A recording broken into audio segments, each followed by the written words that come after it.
This is an example of using a clenching and grinding movie to isolate a painful tooth that the patient describes as only being bothersome during eating. Typically, the patient will explain that the tooth is sore during the act of chewing, but at no other times. In this case, the patient had 4 CEREC restorations placed on teeth numbers 12 to 15, inlays and onlays, and number 14 was a crown. And after the insertion of the crowns and the inlays, the patient was unable to chew on tooth number 14 without it hurting him, and he went back to his dentist, did make adjustments to tooth number 14, but was unable to resolve pain for the patient using conventional methods such as articulating paper only and visual observation of the occlusal surface of the crown. A clenching and grinding movie is made specifically to isolate a painful contact on a tooth that the patient describes as being sore to chewing rather than sore to biting down vertically. So when someone has a sore tooth to biting down vertically, you can record a multi-bite to isolate that contact. But if the tooth doesn't hurt to bite on and only hurts to chew, the best way to capture which contact is problematic is to use a clenching and grinding movie. And in this case, tooth number 14 is the tooth of concern. So to evaluate this movie for treatment, I'm going to close the active scans pane and open the force versus time graph. And in the force versus time graph, we have 2 distinct periods. An initial closure into MIP, maximum incuspation, where the patient holds their teeth together, although there is some variability in him holding his teeth together. Then he opens at C, and then he begins to grind on his back teeth here in the second part of the graph. And what you're seeing here is the patient not at 100% force, as it would be in closure, but more near 50% force, grinding back and forth across their teeth. And as they do this, they're grinding more to the left side. That's the tooth that hurts them. And we ask the patient, before we record, to grind on the tooth and see if they can make it hurt. Routinely, they can if they do a single action. And in this case, it was grinding to the left. So we're going to start the movie here. I'm going to click into the mouse into the beginning of where the total force line rises. And we're going to watch the patient grind back and forth. And I'm going to play it incrementally. So here, they're closing into MIP, and now they're going to start to grind from about 50% of total force.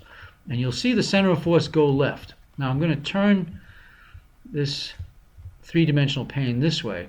Of note, in many of these recordings, not just this example, but in almost every example, there are teeth that take much more force that aren't painful. So in this case, tooth number 15 is taking much more force. Tooth number 2 is taking much more force. 14 is the sore tooth. So it's not to say that you may not adjust these other contacts, but generally you'll see that the painful tooth is not going to be the most forceful tooth. Here we'll continue on. As he grinds to the left, you see the mesiobuccal of 14 rapidly shoot up. And then as he grinds away from it, towards the right, which you can see the center of force will start moving away from tooth number 14 right there, and the force goes down on the mesiobuccal of tooth number 14. Then he reaches back near MIP. Now he's going to come back to his left, and what you see is the mesiobuccal rise to yellow and green, and yellow. And then as he moves away from it, it will decline, and as he moves back towards it, it rises. So the center of force will show you the direction the patient is moving. Watch it carefully go away from him, go away from tooth number 14 after it rises in force. Rises drastically in force, and now he moves back towards MIP. And that's what this circular loop is. Each time he moves towards 14, and each time he moves away 14. So the problem contact is the mesiobuccal. We'll do it once more. There he moves back towards 14. Now he opened. You see here the total force line dropped. Now he re-engaged.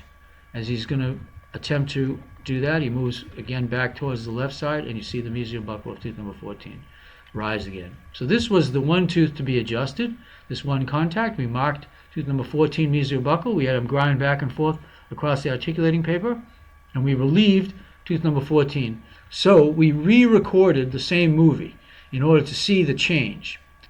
Now the evaluation of the movie after the adjustment was made is again very similar. The patient bites down, holds their teeth together, and now they start to grind. So we will come to the point of where they start to grind. And now what we'd be looking for is that the center of force, when it moves towards 14, and we don't see a sharp force rise on the mesiobuccal. Turn this again. And we'll play the movie from here. And now his center of force has gone all the way left, and you don't see 14 mesiobuccal rise.